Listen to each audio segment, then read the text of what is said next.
جناب ابو ذر رضی اللہ عنہ سے روایت ہے، فرماتے ہیں ایک دن خزاں کے موسم میں نبی کریم صلی اللہ علیہ وسلم نے ایک درخت کی ڈٹانیاں پکڑیں اور ان کو جنبش دی، ان کے پتے گر گئے۔ فرمایا ابو ذر دیکھا ہے کیا ہوا؟ جی یا رسول اللہ صلی اللہ علیہ وسلم آپ نے ان کو ہلایا ہے، اس کے پتے گر گئے ہیں ان کے۔ فرمایا سنو ابو ذر، میں نے ڈانیوں کو ہلایا، اس کے سارے پتے گر گئے، تو سنو ابو ذر یہ مثال میں تمہیں سمجھا رہا ہوں، جب کوئی بندہ مومن نماز پڑھتا ہے اس کے گناہ ایسے ہی جڑ جاتے ہیں جیسے اس ٹہنی کے پتے جڑ گئے۔ اور فرمایا نبی صلی اللہ علیہ وسلم نے فرمایا کہ جب فجر کی نماز کے بعد ظہر کی نماز تک کوئی انسان سے غلطی ہو جاتی ہے تو نماز ظہر کی برکت سے وہ گناہ معاف ہو جاتا ہے، پھر عصر کی برکت سے ظہر تک سے عصر تک جو گناہ ہے وہ معاف ہو جاتے ہیں، پھر مغرب کی نماز کی برکت سے عصر اور مغرب کے درمیان کے، پھر عشاء کی برکت سے مغرب عشاء کے درمیان کے، پھر عشاء فجر کی برکت سے عشاء اور فجر کے درمیان کے گناہ اللہ کریم معاف فرماتا ہے۔ نمازی تو اتنا خوش نصیب ہے کہ ایسے گناہ جسے پتہ بھی نہیں ہوتا وہ نماز اور وضو کی برکت سے اللہ کریم معاف فرما دیتا۔ اور جب وعید سنائی تو وعید میں کیا سنایا؟ فرمایا بے نمازی کا حشر کل قیامت کے دن کن کے ساتھ ہوگا؟ کریم آقا صلی اللہ علیہ وسلم فرماتے ہیں کہ بے نمازی کا حشر قیامت کے دن قارون، فرعون، حامان اور ابی بن خلف کے ساتھ ہوگا، بے نمازی کا حشر۔ اور معراج کی شب نبی صلی اللہ علیہ وسلم نے دیکھا ہے قوم ہے اس کو زمین پر لٹایا ہوا ہے اور فرشتے جو ہیں ان کے سروں پر پتھر مار رہے ہیں اور پتھر سے سر چور چور ہو رہا ہے، جباڑا ان کا بکھر رہا ہے، آنکھیں دور جا رہی ہیں، ہڈیاں ٹوٹ رہی ہیں، اور جب پتھر مار کے فرشتے ہٹتے ہیں پتھر لڑ کے پرے جاتا ہے اور اتنے وہ پتھر کو پکڑنے جاتے ہیں بندہ پھر صحیح ہو جاتا ہے، پھر اس کے سر پر اس کو کچلنے کے لیے پتھر مارتے ہیں، بار بار یہ عمل ہو رہا ہے۔ تو صحابہ کرام کو نبی صلی اللہ علیہ وسلم نے فرمایا کہ میں نے جبریل علیہ السلام سے پوچھا جبریل یہ کون قوم ہے جن کو اس کی سزا دی جا رہی ہے؟ عرض کیا حضور یہ بے نماز ہے، یہ بے نماز جو نماز نہیں پڑھتے۔ وعدے بھی دیے، وعدے بھی سنائی، خوشخبریاں بھی سنائی، اہمیت بھی بیان فرمائی۔ یہ انڈیویجول عبادت نہیں ہے، یہ اجتماعی عبادت ہے، یہ باجماعت پڑھی جاتی۔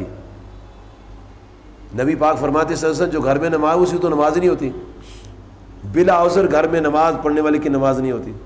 اور آقا کریم صلی اللہ علیہ وسلم فرماتے ہیں کہ جو لوگ مسجد میں آ کر نماز نہیں پڑھتے، کوئی میرے مصلی پر کھڑے ہو کر نماز پڑھائے میں ان کے گھروں کو جا کے آگ لگا دوں جو مسجد میں آ کر نماز نہیں پڑھتے۔ اب یہ بات وہ ہستی ارشاد فرما رہے ہیں جو رحمت للعالمین۔ اب غور کریں کہ اس کی کتنی اہمیت ہے اور ہم میں سے کس نے کس قدر ان ارشادات کو ہم نے پیش نظر رکھا ہوا ہے۔ نبی صلی اللہ علیہ وسلم سے محبت کا تقاضا ہے، آپ کے پیار کا تقاضا آپ کی بات مانی جائے، جس سے محبت کی جاتی ہے اس کی بات مانی جاتی ہے۔ جب آقا صلی اللہ علیہ وسلم سے ہمیں محبت کا دعویٰ ہے تو پھر ہمیں آپ کی بات ماننی چاہیے، نماز کی پابندی کرنی چاہیے، نماز باجماعت پڑھنی چاہیے، نماز کا وقت ضائع نہیں کرنا چاہیے۔ ان الصلاۃ کانت علی المؤمن کتاب موقوتا، وقت مقرر پر اس کو ادا کرنا چاہیے۔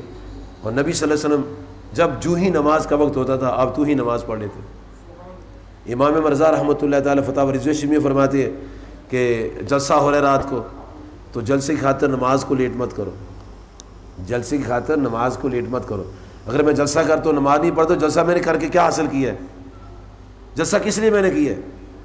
محفل میں نے کیوں منعقد کی ہیں؟ کس لیے یہ سارا پروگرام تھا؟ وہ سارا پروگرام اس لیے تھا تاکہ مجھے پتہ لگ جائے کہ میں کس کا بندہ ہوں، کس لیے دنیا میں آیا ہوں، میں نے اپنی زندگی کیسے گزارنی ہے، میری زندگی کس کے لیے نمونہ بننی ہے، کس کو میں اپنی زندگی نمونہ بنا کے جا رہا ہوں۔ تو اللہ تبارک و تعالیٰ کی ذات پاک نے ان لوگوں کو کامیاب فرمایا ہے کہ جو نمازوں کی حفاظت کرتے ہیں، نماز پنجگانہ پابندی سے ادا کرتے ہیں اور نبی صلی اللہ علیہ وسلم کی سنت کے پابند ہوتے ہیں۔ نبی صلی اللہ علیہ وسلم فرماتے ہیں سلو کما رأیتمونی اصلی، لوگوں نماز ایسے پڑھو جیسے مجھے پڑھتا ہوا دیکھ۔ جی صحابہ کرام کبھی نماز میں غفلت نہیں کرتے تھے، اولیاء کرام کبھی نماز میں غفلت نہیں کرتے ہیں۔ غوث حضرت داتا گنج بخش علی اجمیری فرماتے ہیں کوئی شخص اس وقت تک ولی نہیں بن سکتا جب تک نماز پنجگانہ نہ پڑھے۔ اگر کوئی نماز نہیں پڑھتا وہ اور کچھ ہو سکتا ہے، وہ اور کچھ ہو سکتا ہے، وہ کیا کچھ ہو سکتا ہے، وہ جو کچھ ہو سکتا ہے، لیکن اللہ کا دوست نہیں ہو سکتا۔ اللہ کا دوست تبھی ہو سکتا ہے جب نماز پنجگانہ کی پابندی کرے گا۔ اگر ہم نے اللہ تعالیٰ کو راضی کرنا ہے، نبی صلی اللہ علیہ وسلم کو خوش کرنا ہے تو ہمیں چاہیے ہم خود بھی نماز پڑھیں، اپنے گھر والوں کو نماز پڑھائیں، اپنے بچوں کو نماز کی تلقین کریں، اپنے فرائض منصبی سے پوری طرح آگاہ رہیں تاکہ کل قیامت کے دن ہمیں ندامت نہ اٹھانی پڑے۔ اللہ تعالیٰ مجھے اور آپ کی ان باتوں کا فہم عطا فرمائے، آمین۔ وآخر دعوانا ان الحمد للہ رب العالمین، والسلام علیکم۔